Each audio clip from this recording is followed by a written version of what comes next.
গপ্পসপ্পে আমাদের আজকের নিবেদন বিভূতিভূষণ বন্দ্যোপাধ্যায়ের লেখা মশলা ভূত। বড়বাজারের মশলা পোস্তার দুপুরের বাজার সবে আরম্ভ হয়েছে। হাজারি বিশ্বাস প্রকাণ্ড ভুঁড়িটি নিয়ে দিব্যি আরামে তার মশলার দোকানে বসে আছে। বাজার একটু মন্দা, অনেক দোকানেই বেচা কেনা একেবারে নেই বললেই চলে, তবে বিদেশি খদ্দেরের ভিড় একটু বেশি। হাজারির দোকানে লোকজন অপেক্ষাকৃত কম। ডান হাতে তালপাতার পাখার বাতাস টানতে টানতে হাজারি ঘুমের ঘোরে মাঝে মাঝে সামনের দিকে ঝুঁকে পড়ছিল। এমন সময় হঠাৎ কার পরিচিত গলার স্বর শুনে সে চমকে উঠল। বলি, ও বিশ্বাস, বিশ্বাস মশাই। বার দুই হাঁক ছেড়ে যতীনভদ্র তার ডান হাতে লাঠিটা এক কোণে রেখে দিয়ে সম্মুখের খালি টুলটার ওপর ধপাস করে বসলেন। যতীন হাজারি বিশ্বাসের সমবয়স্ক, অনেক দিনের বন্ধু। ভাগ্যলক্ষ্মী এতকাল তার উপর অপ্রসন্ন ছিল। হালে সে হাজারির পরামর্শে মশলার বাজারে দালালি আরম্ভ করেছে, 2 পয়সা পাচ্ছেও সে। যতীনের মোটা গলার কড়া আওয়াজ পেয়ে হাজারি খুব আগ্রহান্বিত হয়ে উঠে বসল। হাজারি বিলক্ষণ জানত যে যতীন যখনই আসে সে কোনো একটা দাও বিষয়ে পাকাপাকি খবর না নিয়ে আসে না, তাই সে যতীনকে খুবই খাতির করত। যতীন বললে, দেখো, শুধু দোকানদার হয়ে খদ্দেরের আশায় রাস্তার দিকে হাঁ করে বসে থাকলে তাতে তো আর টাকা আসে না, বরং ঘুমই আসে। 5টা খবরাখবর রাখতে হয়, বুঝলে? হাজারি বললে, এসো এসো যতীন, ভালো আছো? অনেক দিন দেখিনি, কিছু খবর আছে নাকি? সেই খবর দিতেই তো আসা। এ বাজারে শুধু গণেশের পায়ে মাথা ঠুকলেই টাকা করা যায় না, অনেক হদিস জানতে হয়, অনেক কাঠখড় পুড়িয়ে তবে টাকা, বুঝলে? এখন কি দেবে বলো? জানোই তো যতীনভদ্র বকে একটু বেশি, কিন্তু খবর যা আনে তা একদম পাকা। এখন আসল কথা তোমায় যা বলি মন দিয়ে শোনো। যতীন অতঃপর হাজারিকে কাছে বসিয়ে চুপি চুপি তার কথাটা বলে গেল। যতীনের কথায় টাকার গন্ধ পেয়ে হাজারি কান খাড়া করে এমনই একাগ্রভাবে শুনে যেতে লাগলো যে সত্যনারায়ণের পাঁচালিও লোকে অতটা মন দিয়ে শোনে না। ব্যাপারটা এই, গ্রেহাম ট্রেডিং কোম্পানির একটা মস্ত মালজাহাজ SS রেঙ্গুন ডাচ ইস্ট ইন্ডিজের কোনো এক বন্দর থেকে প্রচুর মাল নিয়ে কলকাতা আসছিল। যত রকম মাল বোঝাই ছিল তার মধ্যে মশলার বস্তাই সবচেয়ে বেশি। লঙ্কা, হলুদ, জিরে, তেজপাতা প্রভৃতি কত রকমের মশলা। প্রতি বস্তাতেই ওজনে 2.5 মণের কম নয়। এরকম শত শত বস্তার গাদায় জাহাজখানা আগাগোড়া ঠাসা। সেই মাল জাহাজখানি গঙ্গার ভেতরে ঢুকতেই ঘন কুয়াশার মধ্যে শেষ রাত্রে ভাটার মুখে গঙ্গার চোরাবাড়ির চড়ার ধাক্কা খেয়ে ডুবে যায়। জাহাজ যখন সবে ডায়মন্ড হারবার পেরিয়ে গঙ্গায় এসেছে তখন এই ব্যাপার। সারেঙ্গ শত চেষ্টা করেও কিছুতেই সামাল দিতে পারল না। জাহাজ দুটির সঙ্গে কতক লোকও জলে ডুবে মারা যায়, জাহাজের কতক মাল নষ্ট হয়ে যায়, আর বাদবাকি মাল সব গঙ্গার জলে ভাসতে থাকে। মশলার বস্তাগুলো প্রায় ডোবেনি, বিশেষ ক্ষতিও হয়নি। দূর থেকে ওই মশলা বস্তার গাদাগুলো ভেসে যেতে দেখে পোর্ট কমিশনারের লোকেরা সেসব তুলে আর পাড়ে টেনে আনে। কাল 8:30টার সময় নিলাম ডেকে সেই বস্তাবন্দি মশলাগুলোকে বিক্রি করা হবে। ধরিবাজ হাজারি বিশ্বাস যতীনের কথাবার্তা চট করে শুনে সব বুঝে নিল। কত লোককে চড়িয়ে কত পাকা ধানে মই দিয়ে তবে সে আজ এত টাকার মালিক। কথাবার্তা তখনই সব ঠিক হয়ে গেল। যাওয়ার সময় যতীন আবার হাজারিকে বেশ করে মনে করিয়ে দিয়ে বলল, দেখো ভায়া, টাকা যদি পিটতে যাও তবে এ সুযোগ কিছুতেই ছাড়া নয়। জলের দামে মাল বিকিয়ে যাচ্ছে। কাল সকাল 8:30টায় নিলাম, আমি 7টার সময় এসে তোমাদের সঙ্গে দেখা করব। পরদিন হাজারি যতীনকে নিয়ে যথাসময়ে খিদিরপুরের দিকে রওনা হয়ে গেল। নিলামের জায়গায় পৌঁছতে আর বেশি দেরি নেই। দূর থেকে কলরব শোনা যাচ্ছে। যতীন আগে আগে চলছে, হাজারি পেছন পেছন ছুটছে। এত বড় সস্তা কিস্তিটা ফসকে না যায়।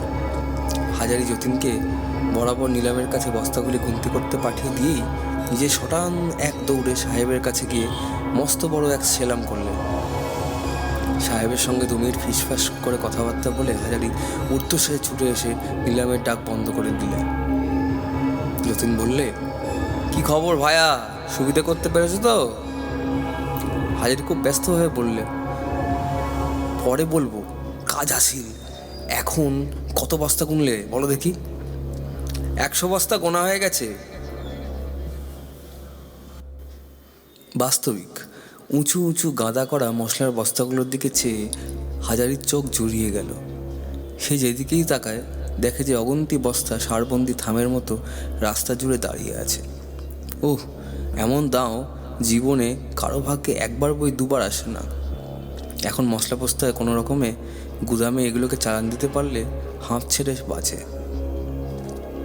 আর দেরি নয়, হাজারি যতীনকে তাড়া দিয়ে ডেকে বললে, ওহে ভায়া, শুভ কাজে আর বিলম্ব কেন?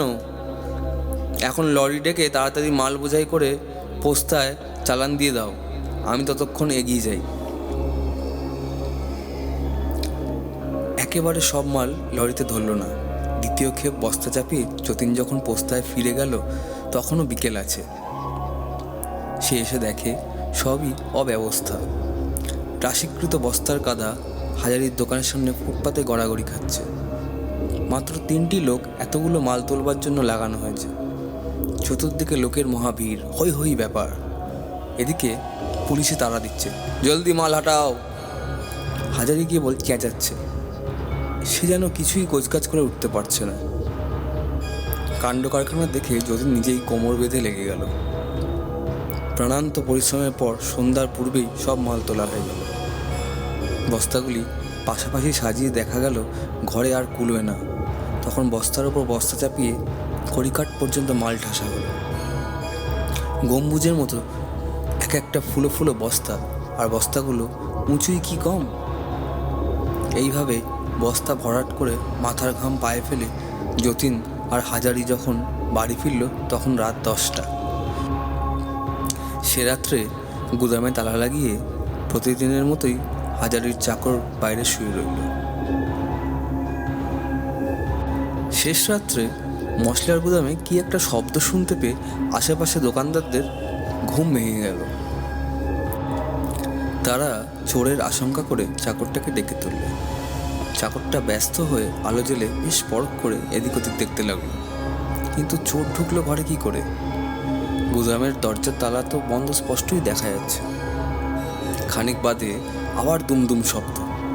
সকলে কান খাড়া করে রইল।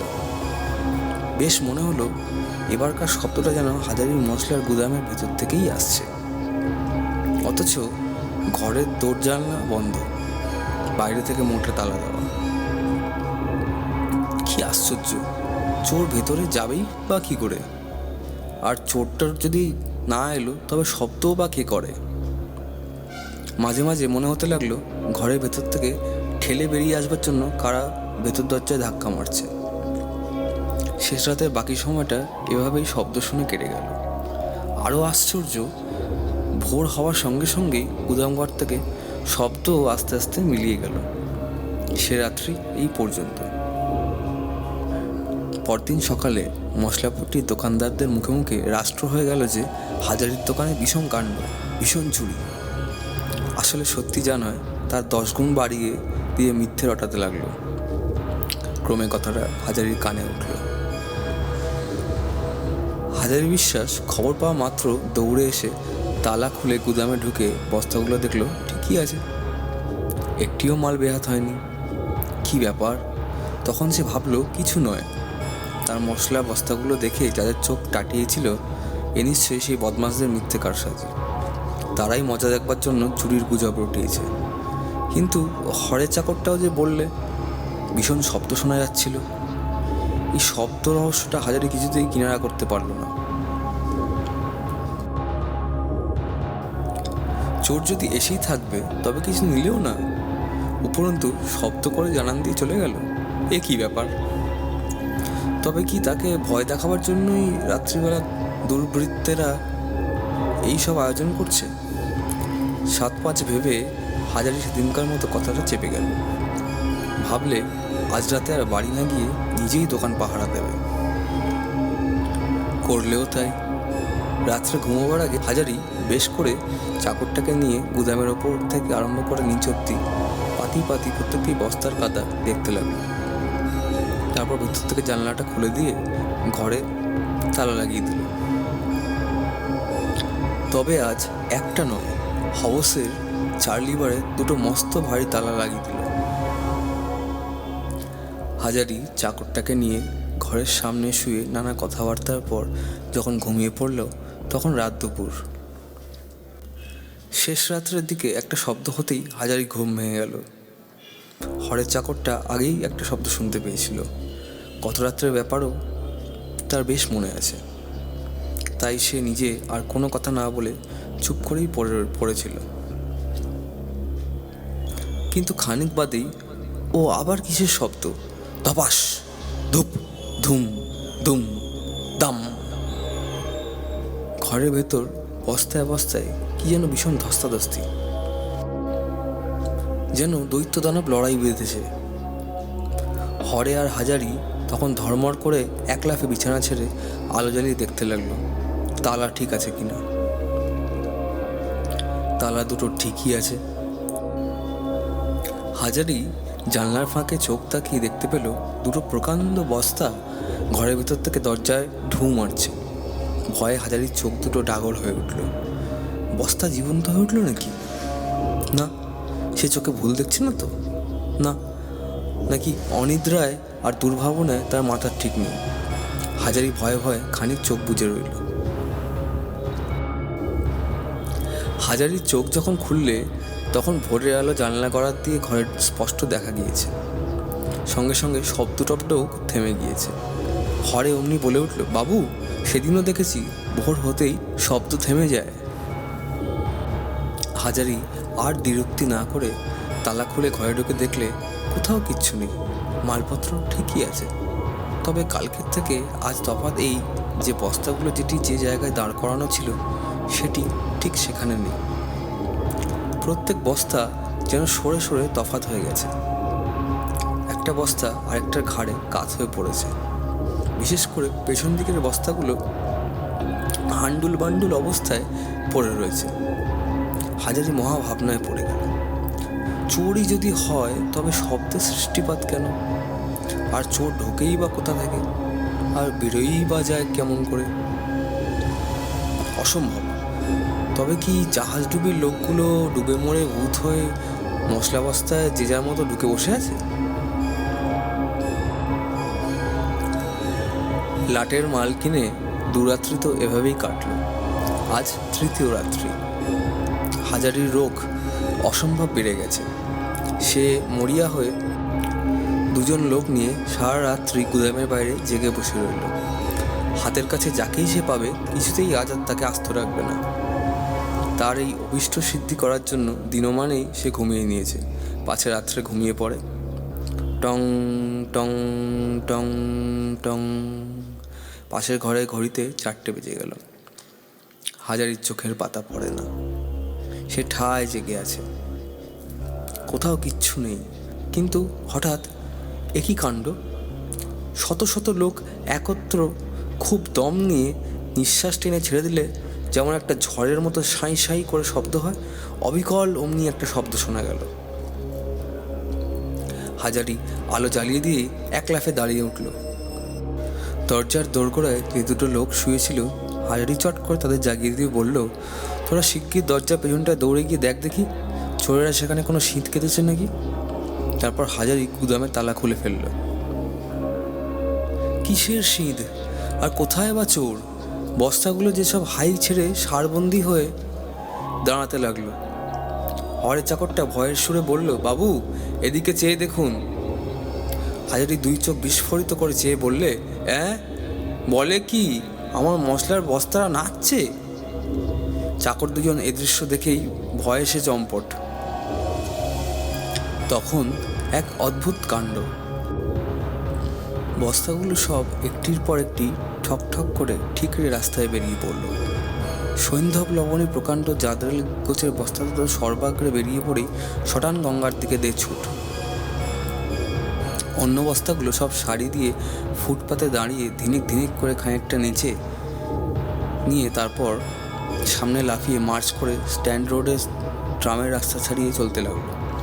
নিলামে কেনা বস্তাগুলো দলের অগ্রণী হয়ে চলেছে, পেছনে পেছনে চলছে সারবন্দি গুদামের অন্য অন্য বস্তা।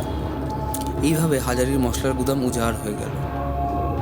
শেষ রাত্রি, আকাশে ভাসা ভাসা মেঘ, গঙ্গার জলে মেটে জ্যোৎস্না।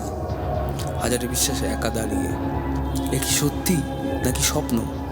নির্বাক হতবুদ্ধি হয়ে সে দাঁড়িয়ে ফ্যাল ফ্যাল করে চেয়ে দেখছে।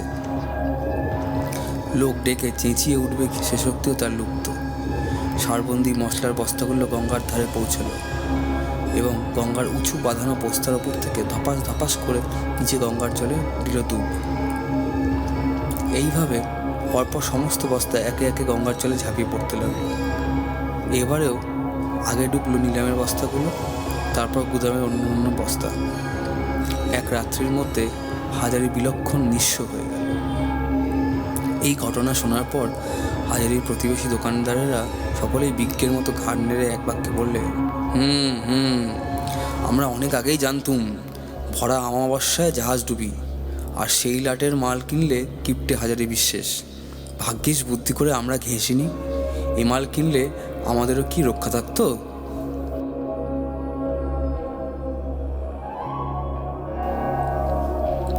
আশা করি গপ্পসপ্পে আমাদের আজকের নিবেদনটি আপনাদের ভালো লেগেছে। ভালো লেগে থাকলে লাইক, শেয়ার ও সাবস্ক্রাইব করতে ভুলবেন না কিন্তু। ধন্যবাদ।